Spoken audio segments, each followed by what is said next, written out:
As pessoas que têm síndrome do pânico, elas também têm certos traumas, elas adquirem alguns traumas em determinados lugares ou até mesmo em horários, né? Então a pessoa, ela vai ao supermercado, ela acaba tendo uma crise de pânico, ou vai a um restaurante, ou até mesmo quando chega em casa à noite, aquilo acaba desencadeando alguns pensamentos negativos que vão sendo alimentados até gerar uma crise de pânico. Então, o que a pessoa pode fazer, né, nessas situações? Geralmente o pânico, né, ele é desencadeado por um transtorno de ansiedade, né? Então, quando a gente fala assim, o lugar gera um quadro de pânico, na verdade não é o lugar em si, são os fatores ligados aos medos que aquela pessoa tem de enfrentamento, que na maioria das vezes está ligado à questão social, né? Do se relacionar, do se expor, do ser visto, da perda de controle. Eu geralmente uso uma simbologia para falar do pânico, que é um mito greco-romano, que é um sátiro chamado Pan, que é um deus na mitologia grega, né? Que é de onde vem a raiz da palavra pânico, que é aquele deus que tem um corpo metade cabra, metade gente, que ele tem três hominhos ali que ele manipula ali como se fossem fantoches, né? Então o pânico está muito ligado a essa questão do controle. Então são pessoas que, por um medo interno muito grande, elas têm que estar num controle da situação. Então, situações como essa, ir ao supermercado, sair de casa, na maioria das vezes são situações que colocam elas em contato com esse medo da perda do controle. Então isso desencadeia a memória que vai dar o start dessa sensação negativa ou propriamente o pânico, né? Quanto à questão do chegar em casa à noite, já é um outro fator, que na maioria das vezes é o lidar com o medo da solidão, com o medo da noite, o desconhecido. Aí a pessoa começa a criar uma série de sintomatologias, né, corporais mesmo, né?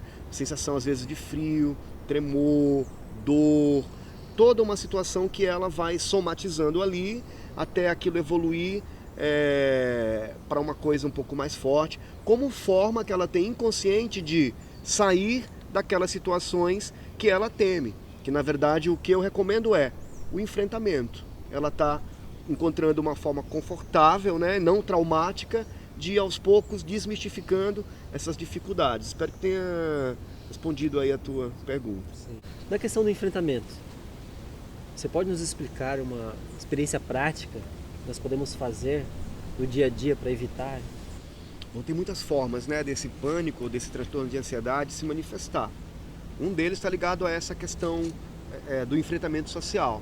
Então eu já tive pacientes que criavam todo um entorno de vida onde elas ficavam ali naquele contexto do apartamento, do mundo delas, com mil desculpas que elas criavam para não ter que ter esse enfrentamento social.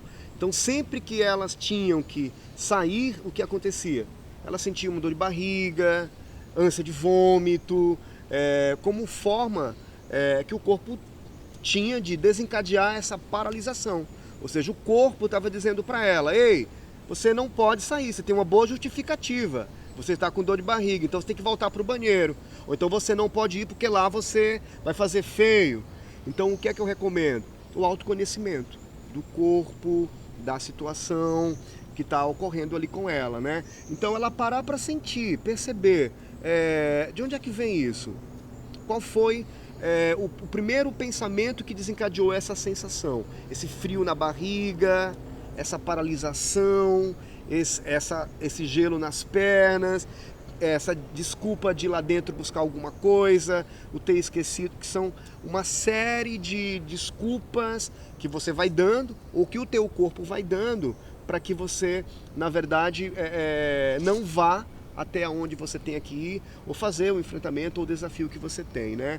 Tem uma coisa na estrutura cerebral que é binominal também, como eu falei da questão da sístole e da diástole, que é o bulbo encéfalo, que está aqui atrás, né, na nossa cabeça, que é responsável pelas nossas memórias.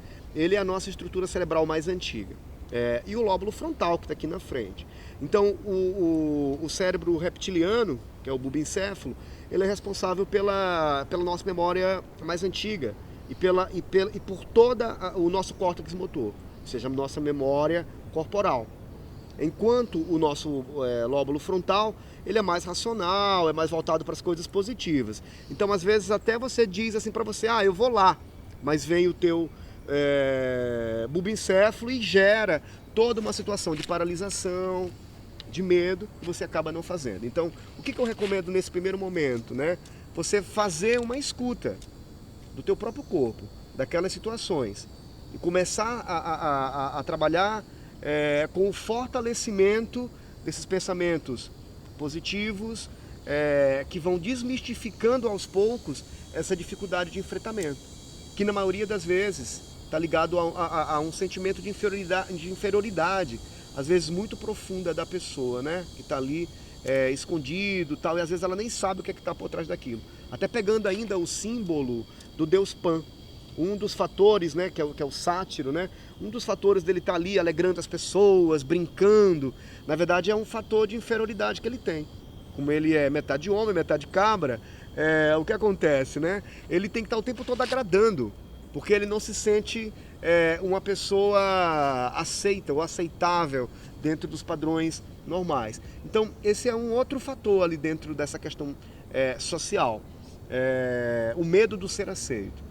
Então a pessoa vai criar uma série de situações ali, né, para que ela não saia. Então o que eu recomendo nesse processo é o autoconhecimento. Ela está se permitindo conhecer os elementos detonadores dessas sensações, que à medida em que ela vai conhecendo isso, ela vai dominando e aquelas situações vão se dissolvendo.